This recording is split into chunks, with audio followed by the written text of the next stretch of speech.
Hi, Michael.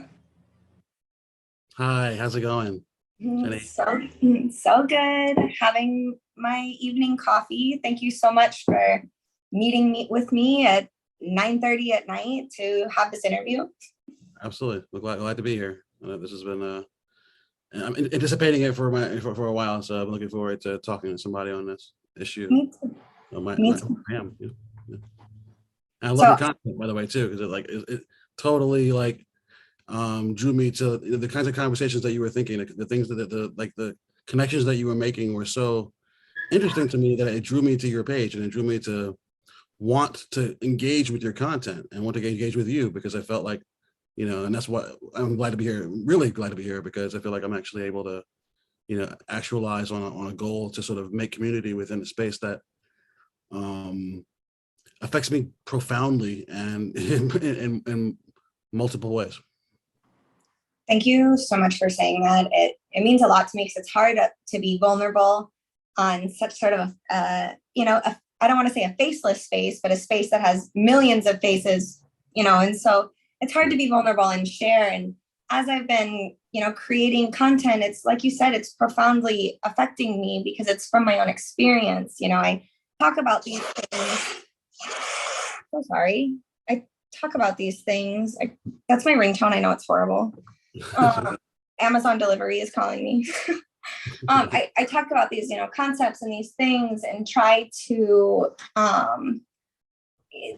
make sense of them and to, be introspective and to get to know myself. And, as you and I have talked about, being our own special interests and what that means for our mental health.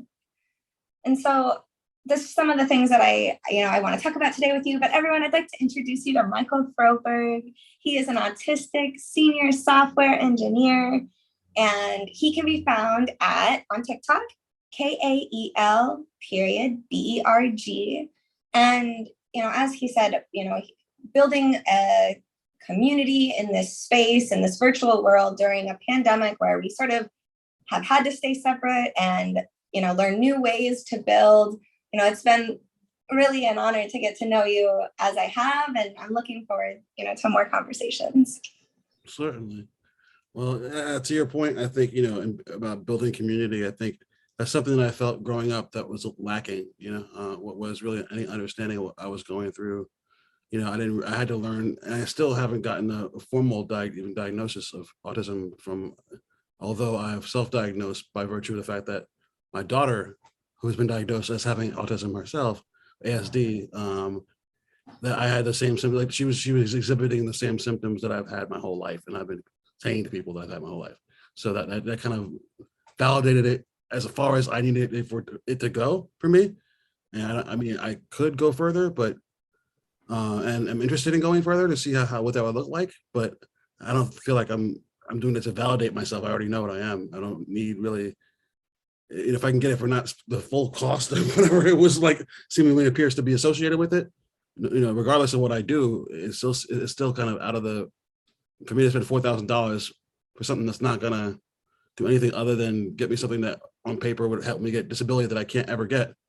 And I don't and I'm not quite sure that it's worth the effort. Other than that, what I have done is I advocated on behalf of myself at software companies and some other companies and stuff that I work with on behalf of for interview advocacy. So that the idea that within interviews we need to, and even my own last interview itself, to be transparent, was conducted under guidelines that basically I set for the accountability, accommodations for that particular interview, and it worked out in a way that enabled me to be able to do what it was that I set out to do without feeling like the either give them more time and or give them material access to materials that otherwise would be considered on the spot. Like you need to like there's a lot of sort of on the spot with my job where they want you to go demonstrate like the test kind of thing like, and that's not really helpful for people who think like that the way I do, or at least the way I do. It kind of it excludes them and people So who think that way from getting work. So I want like a lot of tangents here, but ultimately that was no, the I big. love tangents. I think that's one of the most amazing things about autistic brains is that they work sort of in so many directions, and tangents come naturally to us because we're thinking so many things. So I legitimately believe that authentic workplaces are going to create the best work. Like, we do our best when we feel most like ourselves. And when workplace accommodations are put in place for autistics, we're actually going to do a job that is unique and proprietary, and in a way that, I think often there's this misunderstanding of how productive we can be, or that we need to be given jobs that, are just kind of crossing off a line. In reality, like, we have individual brilliances, and we come up with solutions that are completely proprietary because our brains work differently. And when we can advocate for ourselves, like you said, and to have these accommodations put in place, we will have more space to be our authentic selves. So I think it's incredible that you found a way to implement these accommodations, to advocate for yourself, to advocate for your daughter. I also think that there's a lot of, conflict with self-diagnoses. And it's just as valid, because one, it costs a lot of money to get a diagnosis. As you said, it costs money to get something that says we are what we are. Yeah. And, up until sort of recently, they sort of just said autism was for kids. And so what happens to autistic adults, right? We don't disappear. It doesn't go away, and so different diagnoses. For instance, when I was coming up, it was called Asperger's disorder for what I would have been diagnosed as when I was coming up. And then now they use ASD, which is, I guess, it seems like it means everything and nothing at the same time, which is really kind of crazy to me. Because right, it's so vague. They're like, we have these 3 criteria. Do you fall into it? Okay. It's a basket. It catches it all. I'm like, well, okay. No, I got my diagnosis at, I was 29, and it took me 3 years of the process and having health insurance and not having health insurance. And then I moved to Los Angeles, and I just so happened to have healthcare that had an adult autism specialist, and who focuses on women, just perfect place, perfect time. But I realized while I was looking before I moved here, there were doctors who had no experience with adults with autism. And so I think it's sort of still this vague understanding of, even the people who are studying it, the doctors studying it, it's still desultory. It's not all connected. It doesn't overlap. Even if the DSM says this and that and this, it's not all connected.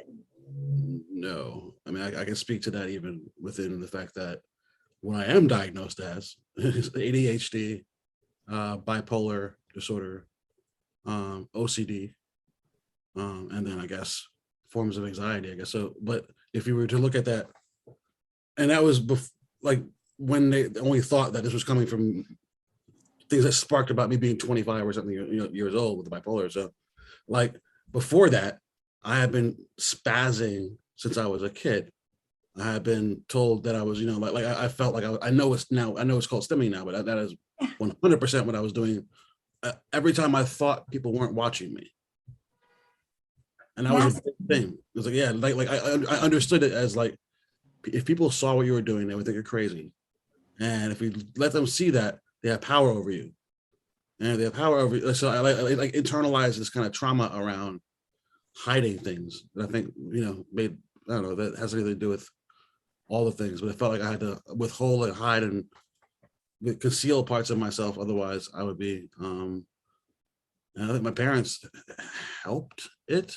They built masks for me. They put me in acting, right? So I literally was wearing a mask every day. Yeah, so, I found a way to sort of put the natural skill, like this innate thing we do, into practice.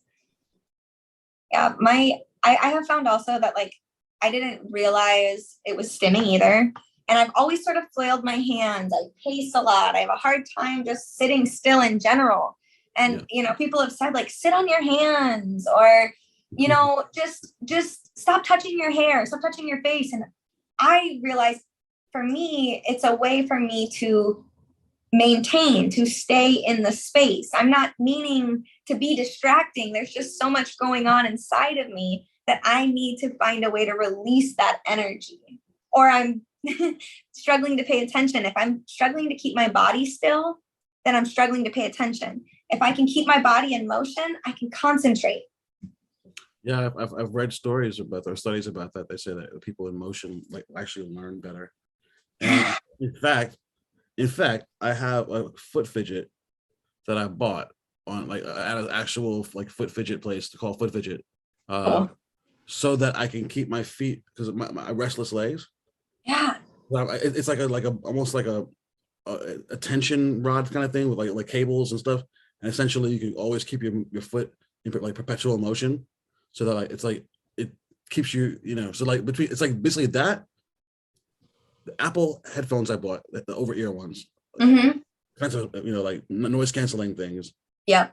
where it fully like makes it like total silence, is how I'm able to like really focus at work for anything longer than a few minutes. Because otherwise I can't sit down and just unless it's like I'm in a hyper focused mode. But if I'm not hyper focused, then it's not. Right. I have to try and turn on the hyper focus if it's not there, and I have to take strategies or accommodations in order to turn that on. And I'm Yeah. with you. I need headphones. I feel sort of it's almost incredulous to me how much better I feel when I have headphones. Sometimes I'm like out without them, and I come home and I'm just fried. And then I'll go out with them, to the grocery store or whatever, even to walk the dog. And I come home and I'm like, oh, that accommodation really does change my life. Interesting enough, before I even got a diagnosis as neurodivergent, my job was as a sound man on films and TV shows in LA, Oh, New York. So I used to work in the industry. cool. And so like almost all the time, I have headphones on, I'm mixing sound, like to the point where for 15 years I had headphones on. And I didn't realize that I chose a job that would allow me to wear headphones because I needed a job that would let me wear headphones. Like it was like to be able to listen to things, but it's isolating sound. It was like this entire thing where I'm like pulling people's voices out of like groups of people's voices and mixing them together with other people and finding these kind of like on the fly, like really like rapid decision making things where I have to sort of decide whether or not I'm going to listen to these people over here or these people over here, or send the camera guy over here to find that moment. And it's just like this producing reality, literally reality television shows for like ever. Yeah. That is so interesting and so cool. And like now that like, you look back on it, like you said, like you picked a profession that allowed you to naturally accommodate you so you could be your authentic self and do, like, when we're authentic, again, we do our best work. Yeah. That's really cool. Okay, so I have some questions for you. Sure, of course. Okay, so when you think, is it a constant stream of thought or does it ever pause? It can pause if I become aware of it. Interesting. What's happening then? There are times where I can go into deep thought and like I'm like the world has gone away. And in those times, I think when I come out of that, I'm like, oh, what was that? Okay. Like I was just like just dance out of a daydream or something, and Yeah. I think I become aware of it then. When I'm in it though, I think it's continuous. So it's either in that, well, maybe not. Maybe there's in the subconscious, it's like continuous. I'm always aware of what's going on at some level. And I think there's like a top level awareness like that exists like in the frontal lobe or whatever, like, for situational or executive functioning stuff that like, keeps a very low memory almost at all times. Interesting. So like, yeah. Okay, so when you come out of your daydreams, do you go somewhere? Do you see different surroundings around you? Is it just like somewhere far off in your head? Like, where do you go in a daydream when you come out of it? Where were you? Well, I just was really into my head. Like the whole thing is there. Like I'm a head or just my imagination or whatever you want to call it. Like other realm, or wherever I've gone to, you know what I mean? Like I was there and then I wasn't there, and I was like, oh snap, I just left Mordor or something, you know, like. Big Lord of the Rings fan. Okay, so in the do you ever think in mental images? Mental images, yeah. I mean, I think I do. I can see color. I can see, I can see images. I can see things. I can see people. So is there images in the other realm? I think we've spoken about this briefly before in one of our, I think, it's like, I feel like I'm afraid to like sound schizophrenic. No, I mean, that's the thing. Oh, I swear, Michael, autism and schizophrenia were under the same diagnosis until 1980. And autism was a symptom of schizophrenia. Autistic thinking means you don't think linearly. It means, the way you think is not bound to the laws of logic and reality. And what that means is the mental images that you experience in your head cannot be measured by length, width, or height. So it's not bound to the same logic. So Aristotelian logic is linear. And that is thinking outside of Aristotelian is what divergent is. So autistic thinking is really just a different type of thought. Schizophrenia, the Greek word it comes from, schizon means to split, and phrenia means locations of thought. So schizophrenia literally translates to splitting locations of thought and can be understood as thinking more than one thought at a time, being conscious of more than one thing at a time. I have so much to say about schizophrenia and about autism. And I think that often schizophrenia is demonized by the media to justify the sort of mass asylum imprisonments that happened from the 30s to really the 90s in the United States.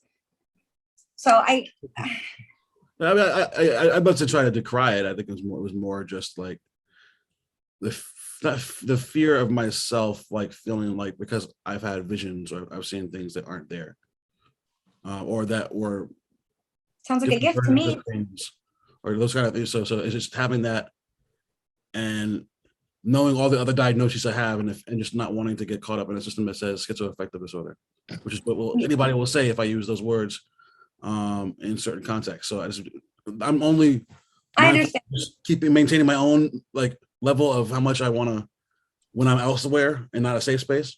But yeah, I have to navigate spaces that aren't necessarily as, or maybe they are, but I'm just very mindful.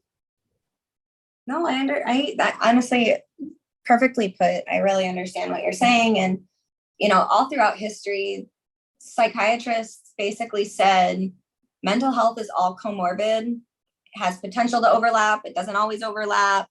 It's hard to tell where one begins and one ends and if they're connected. And I really do think that mental health is a much larger overlapping spectrum.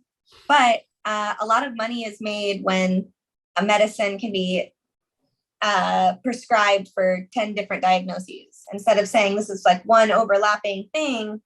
And, these are the symptoms for this individual case. It's like you have 10 diagnoses and this is what, you need. And again, like, I think that in cases of, medication, I want people to be their best self, their healthiest self. And, sometimes that's taking medications that help us feel our best selves. And so I want, to make very clear, fully transparent, whatever is, medicinally making someone feel better. I'm a supporter of that. But I do often think that a lot of neurodivergent behaviors are pathologized, and there is often, a medicinal, or I'm sorry, a money-based motive in a lot of these diagnoses. Yeah, I mean, like, diagnosis for me was I went in with like, thinking that I had ADHD, and the first thing they said was bipolar 2, and then I had bipolar 2, then I had bipolar 1. I kind of grew out of that. and mania or manic, but I'm always confused as to what the difference is between that and like special interest or hyper focus and being manic. And then I don't know, like when I'm like, well, why am I like pathologizing something that's probably just all the same thing? So I feel like all of this is one thing, whether it's ADHD, autism, bipolar 2, OCD, anxiety, are all part of the same thing. And it doesn't make any sense to me for it not to be. That all that said, parts of that do include me having to deal with the pathology, deal with the pathology of it, as in like, being treated for ADHD with medicine for stimulation. And then now I need to have mood stabilizers, like lithium, and now I have to have another mood stabilizer like Lamictal, and another one like Abilify, and then I'm taking 11 pills a day when the only thing I came in for was like I wanted ADHD pills to help me focus. Yeah. Or something, because I felt like I was at the point where I needed to do that. It was getting, that was what brought me there 15 years ago when I started this journey. Yeah. Yes. That is where it is now. There's just so much to it, and it's so disconnected. And I really think that people are still learning. We don't know the effects of taking 11 different medications 30 years from now, when some of these medications are 3 years old, 7 years old. Like we just don't have the longitudinal like data to really know if, what the long-term repercussions are. And I think a lot of it is guessing, and trying to find the right mixture for each person. And, that's again, going back to not everything's going to overlap in diagnoses, in comorbid diagnoses. One OCD case is not even going to overlap with another OCD case. Yeah. Okay. So when you think, is it one thought back to back to back, or multiple thoughts at once? Or does it vary? I think it varies, but generally I would say it's probably fractal, like what you were saying before. Yeah. Whereas only specific times can I make it go serial, or one after another. That seems to be harder to do, because I'll just go off on a tangent, or another one. I'm talking about like fruit flies. I'm like, how the hell did I get fruit flies? Like how did I get here? No, really though. And what you were just saying about mania and like being manic and special interests, I lived with a really good friend, for a while. We were roommates, and sometimes she'd be like, dude, you like haven't stopped reading in 3 days. Like, just checking on you. Literally haven't stopped reading in 3 days. And I nobody had really ever brought it to my attention as being like a weird thing. And I realized, like, is that me being manic? Like, am I like, is that special interest? Is that, because yes, other things are neglected, but I'm so enthralled with what I'm doing that it doesn't feel like a maladaptive, they're positive and negative sometimes to mania. Again, I think that mania is a much larger overlapping spectrum.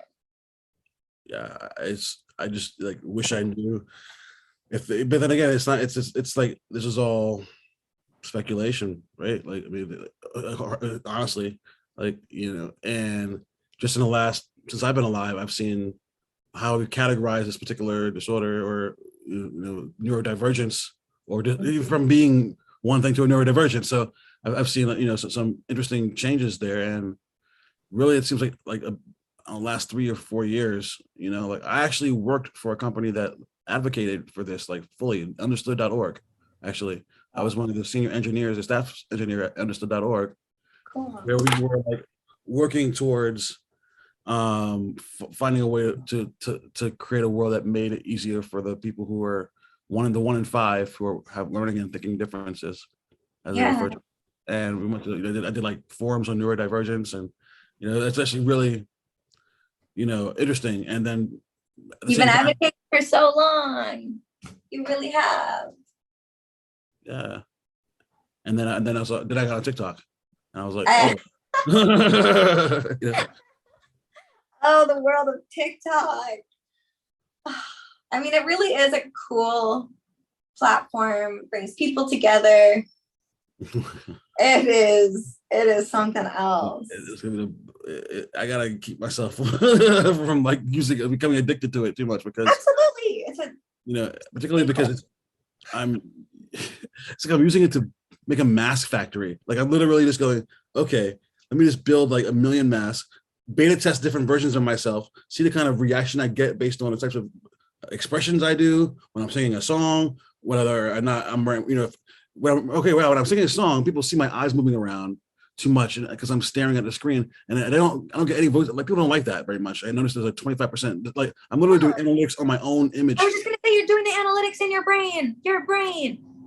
Okay, so when you think about the numbers, do you see numbers in your head? Like, yes, I see like the solution to the numbers in my head, and then I work backwards from there. I can see like almost like 3D models of things, and you know, when I'm truly in my element, and I'm not like, you know, then yes, like I can see the connections to things. I can see things like the whole pipeline in my head. I can see how like everything works together, from the people who, you know, from people to processes to product to everything moving through a whole system. I became exactly, and those 3D models cannot be measured by length, width, and height. no, they're just conceptual, but Yeah. they're like, but they're still like pseudo visual, you know, like where in relation to your body do they exist? Are they in your forehead? Are they above you? they, I don't know. It's like there's I'm able to dim out the world when I need to, and when I dim out the world, I'm able to pull up like a game menu, you know, like a HUD menu, like you know, when you're in a video game and then like you dim the screen a little bit, and you can still see like the pause, like life happening behind it, but like, and I can certainly go back to that paused life, going back to it, but I don't need to, because I know that, you know, so I'm able to go into that realm where I'm able to use a little bit more time, extra time, Yeah. extra life, to be able to like dive deeper into a problem, because I'm able to see it like that. You know, I'm able to sort of pause time a little bit and find a way to fix it. But that's when things are, you know, really, really good. But then they call that manic, and then they give me so it's like, what am I supposed to do? Like, you know, I don't. That's unhealthy, though. To be clear, is to be sustained at that level for me can lead to poor decision making, which kind of does, like, I don't know, is that part of the divergence to like need to like be naughty or something, like after I do a thing, you know, whatever you want to call it. Like, I feel like I made a brilliant, like solved a brilliant solution, need to do something wild. have a drink or something, you know, or something like. Yeah, I understand that. I mean, impulsive decisions are big in autism and in mania. And, you know, sometimes I wonder, you know, am I impulsive or do I just think really fast? And it's probably a combination of the two sometimes. I think faster than I can talk and write. Absolutely, me too. And that hurts me, because sometimes it means that like by the time it gets to my fingers, like I've already thought beyond what I'm capable of, what I would need to write then. And so like I'm trying to find ways of speed. Like I'm speed writing now by writing on paper. If I have to take notes while people are on a computer, like I can't type while and talk at the same time. It doesn't. I love to take notes. I find that I'm a very efficient typer because I did transcribing research throughout college, through my master's. And so I built that skill over years, and I realized like, wow, like this is super hard, and it took like honing. And I realized like when I imagine a keyboard, if I'm thinking, I picture the keyboard in front of my face, and then I can keep talking. But I have so many errors. My B's are backwards. I use a D instead of a B, and I put the and of, and my dyslexia definitely takes charge. But I find that I really enjoy that sort of multi-processing. I like the way you said that, like putting it up onto in front of you, like in your head, like that is you're actually giving me like I can actually start to see that. If I start to see it, then yeah, you build a muscle memory for it, but you do it here. Yep, so in front of me, so I can see it even though I'm looking beyond my computer and thinking or listening, and I'm like trying to keep track of what I'm hearing. Okay, so go ahead. And the key sometimes trying to, you know, even though I know them, like it's still. Same. I'm a coder. Yeah, so lots of numbers. Does the number 4 have a color? 4 have a color. I mean, I saw a color when you said that. I saw a cross, like 4 red. Okay, so like that. Okay. Yeah, I saw just like the 4 parts of a not of a cross, like The like plus minus plus minus thing. yeah, like the one that looks like the Swiss flag. XY. Yeah. Okay, so when you read silently, do you hear the words in your head? Yes. Do you have it? Okay, so when you're not reading, do you have an inner reading voice? Like, can you hear your own thoughts? I hear my own thoughts. I believe I can hear my own thoughts. I mean, that's a good question. I'm not gonna think about it. Let me try to think for a second. No, I can't. Right.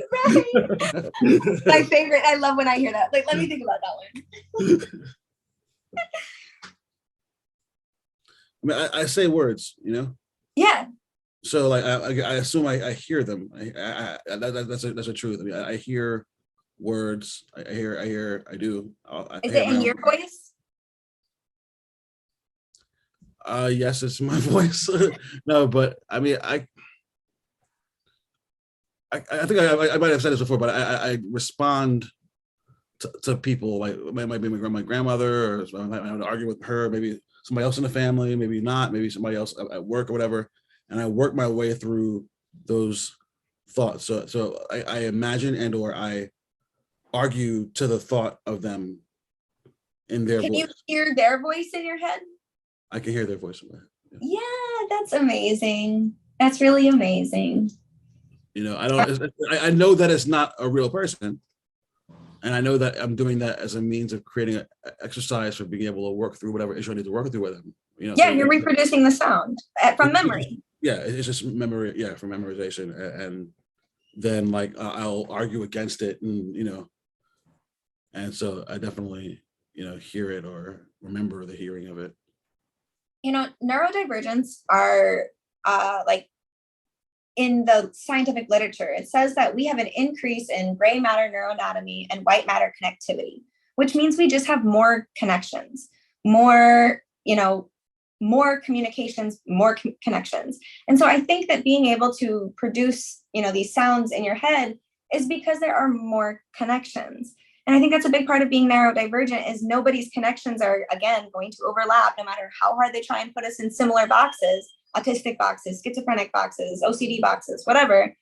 It's the connections in our brain that are so unique that it goes back to, again, making ourselves our own special interests. Yeah, I think so. I think it's interesting.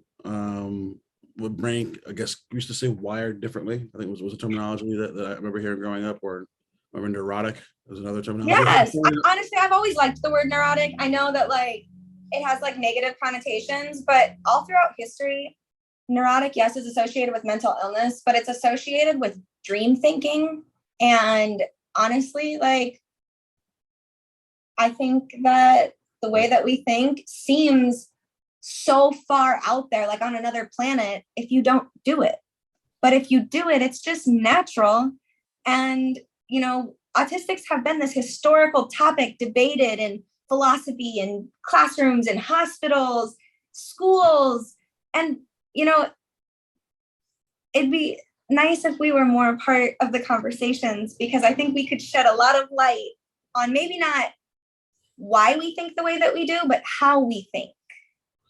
Certainly. Yeah. No, you go ahead. I would say, hopefully, we could do so without making it seem like we're evil. Like my daughter brought to my attention with the Autism Speaks campaign to make it seem like we are the dark force of overlord or whatever the hell it was. It was I'm totally please don't heal me. Don't heal me. I like it over here. So, but that to say, I think there was an interesting point that you made there about dreams, and I remember being obsessed with them when I was younger, and obsessed with the idea of lucid dreaming. Yes. I mean, obsessed. Like I read books on it and thought I was the next coming of Carlos Castaneda. I mean, I legitimately have 7 copies of The Interpretation of Dreams by Freud. The amount of dream theory that I read is a special interest. I am so on the same page. always try to look for my hands in my dreams as a result of all those things. And so if I find them, then I know I have my dream body and I can do whatever. Cool. I have to in order to get lucid, because I'm always on a mission in my dreams. I'm trying to get to, I'm trying to figure out if I'm lucid or not. Am I in a dream? And, sometimes I can get there, sometimes I can't, but my dream world is another place. It's another reality that I exist in that has ups and downs and, exciting things, exhausting things, scary things, nightmares, stresses. So sometimes when I go to sleep, I don't feel like I get any rest, and I wake up and I'm like, oh my gosh, it's my other life again. I'm so tired. You get rest.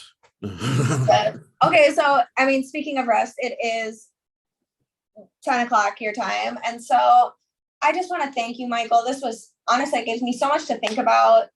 Just in the last 40 minutes, I really feel like I have so much to think about from this conversation, and I thank you for being so candid and sharing so much about how you think and how you process. And I really think it's inspiring how you talked about workplace accommodations, because I've had some trouble getting workplace accommodations in the past, and it's honestly made me feel inspired, I deserve to ask for those, even if it's hard and I feel embarrassed. It goes back to being vulnerable. And so I really thank you for this vulnerable conversation. Well, I appreciate having it. Yeah, I appreciate that you created the forum to have it, and continue to create the forum to create really incredible, interesting questions about the nature of things like synesthesia and what have you. That even my daughter was like, yes, I do see certain things. So I ask her questions sometimes, and she gives me back some interesting thoughts. So thank you so much for your time. I appreciate it. No, I appreciate it too, and I would love. Can you tell me what the name of you said a name of a organization that you're representing, or is? Yeah, so I work for the Connecticut Family Support Network, which is an organization that provides resources and supports to people over their lifetimes, either with disabilities or caring for people with disabilities. And so as an autistic woman, I thought it was important for Autism Awareness Month to sort of showcase all, different ways that autistics think, even, getting a diagnosis of autism and, declaring okay, I'm autistic doesn't mean that one person thinks the way another person thinks. And so I wanted to create a space where people could talk about how they think. And I hope that causes conversations, like you said, with your daughter. When we can increase conversations with people who love us, I think that we can, humanize other people and have them humanize us. And that's how we, get back to this sort of global community. Awesome. Yeah. Thank you so much again. Yeah, Michael, thank you so much for taking your time. And I really appreciate it. And I will talk to you so soon. And I hope to have more of these conversations with you. Most definitely. Take care. Yeah. Okay. Bye-bye.